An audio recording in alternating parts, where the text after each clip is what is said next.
That Bungou Stray Dog greatness, my God, this episode.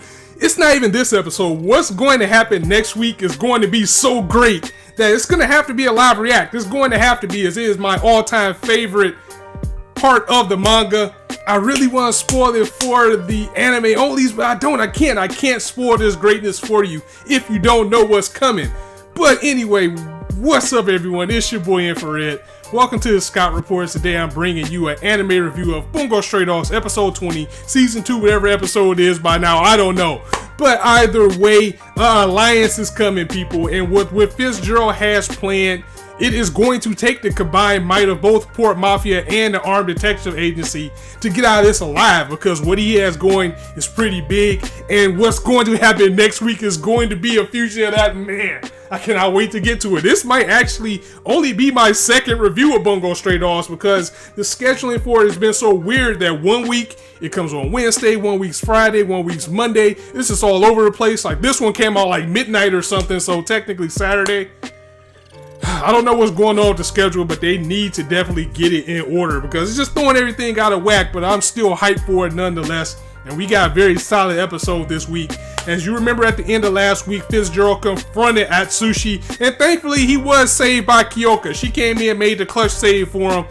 However, it was only briefly. He wasn't out the woods yet because they did get away for a little bit, and we got a heart-to-heart between Atsushi and Kyoka as he was saying, you know, you could have just laid low and been out of this war, not be a part of it altogether. And she said, you know what? I tried to go back to my old life and it's just not the life I want anymore. It just didn't feel like a place for me. The armed agency is my home. Your guys' fight is my fight. And of course, as soon as we get to that, the police come because, you know, word is out that she's a killer. They're still looking for her for the things that she did in Port Mafia.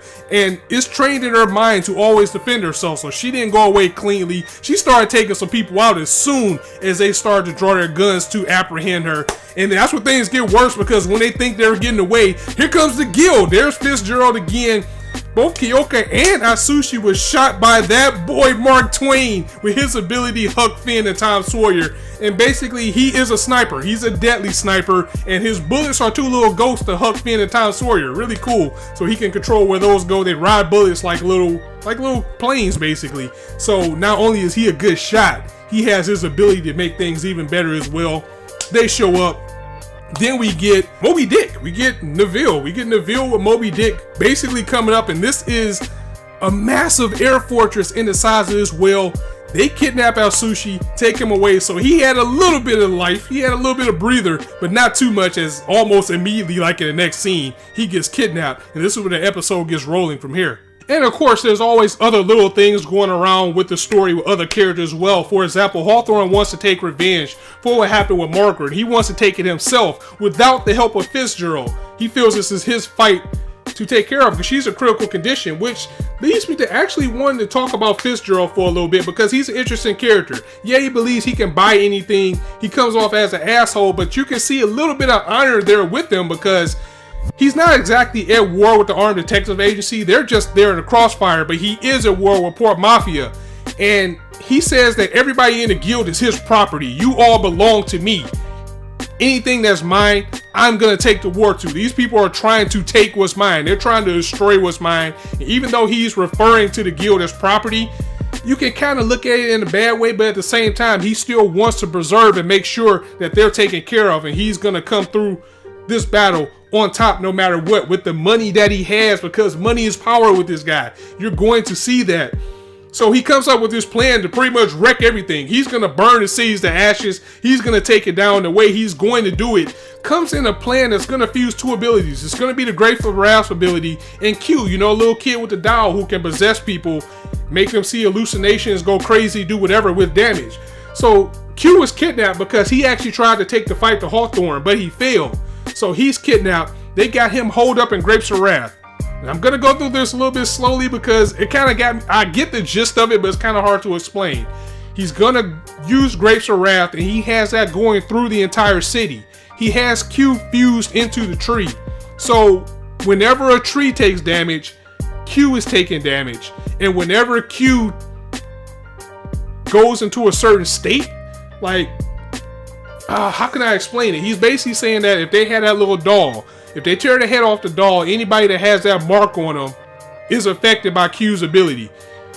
If the trees keep getting hurt, then Q's gonna get hurt. It's gonna make people go crazy. That's a long story short, is that with this fusion of Grapes of Wrath and Q's ability, the whole city is in chaos. I mean, you even got Port Mafia out there, not exactly protecting people, but trying to fight and get the chaos down and take out as many of these goons as possible. As the entire city, at this point, about 20% are all under just mass hysteria with the city burning and with Q constantly getting hurt and with everything happening. It's just making everybody go crazy. And this is Fitzgerald's plan to bring everybody to their knees, as he's looking for some type of book, and he says he needs Atsushi in order to find the book.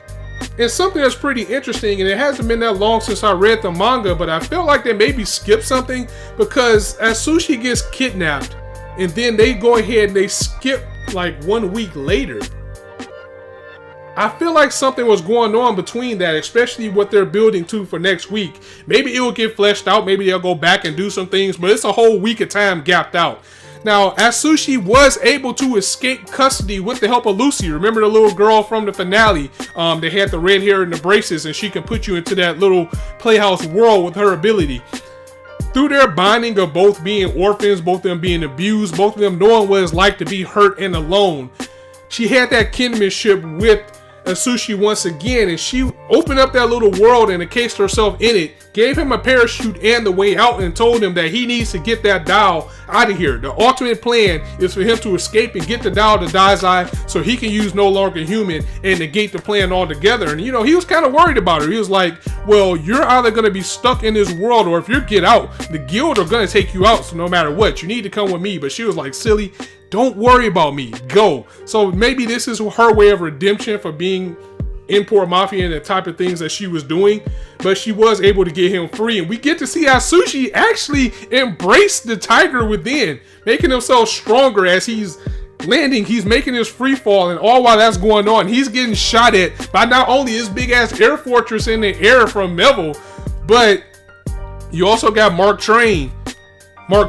shooting at him with the sniper rifle, and Huck Finn lands to the ground, drops, embraces the tiger. We get a nice scene where he actually hugs the tiger by you, saying, you know, I used to hate you, but now we're one. Now we're all together. And Atsushi hits the ground, ready to wreck shop, ready to save the world. And something that I was a little bit disappointed in, even when I read the manga, is that he still didn't really get this victory on his own, because they got you hyped up for him to actually make this big change, but it was still Dazai that came in, who had the plan as always, because this man is smart, making a smoke screen to stop Mark Twain and Tom Sawyer, Huck Finn, stopping them with the smoke screen, then using No Longer Human to stop what's going on in the city and what's going on with Q. But he says as long as the guild have Q custody, they can easily do this again. And that's when Atsushi says, well, at this point, we're fighting to save the city, but Port Mafia is fighting to save the city as well. We need to do an alliance with Port Mafia, and you're probably the only person who won't think I'm crazy by doing this. And oh man, when they showed the name of next week, Double Black, let's go. I cannot wait to see Double Black, and all the foreshadowing.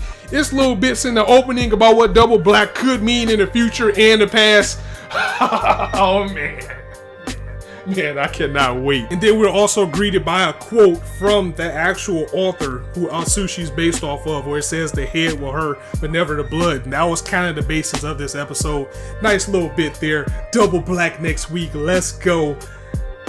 Again, like I said, this is probably only the second review I've done for Bungou Stray Dogs, and next week is definitely going to be a live reaction, and from here it probably will be live reactions. I don't know yet. I really do want to review, but it's just so much hype coming in. I can't wait to bring it to you guys. And again, there's still that question out there is, are they going to skip anything? Because there's still some things going on with other members in the detective agency, and then just out of nowhere, the pacing was a little bit off. How they just skipped a week after Atsushi got kidnapped. I wonder how they're going to clean that up. So guys, definitely let me know what you thought of this episode in the comments below.